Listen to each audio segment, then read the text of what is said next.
everyone! Hola a todos, my name is Mr. P y juntos vamos a aprender a hablar en inglés.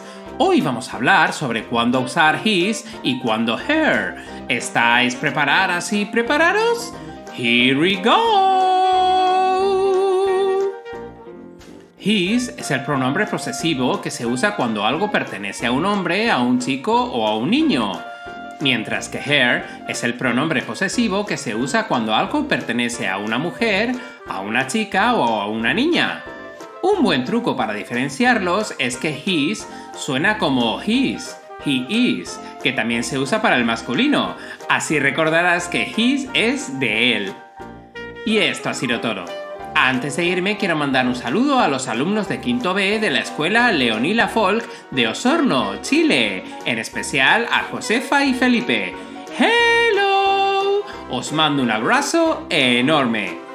No os olvidéis de darle al like y suscribiros, así hacéis que mi canal crezca y que llegue a más gente. Nos vemos muy pronto. Bye bye.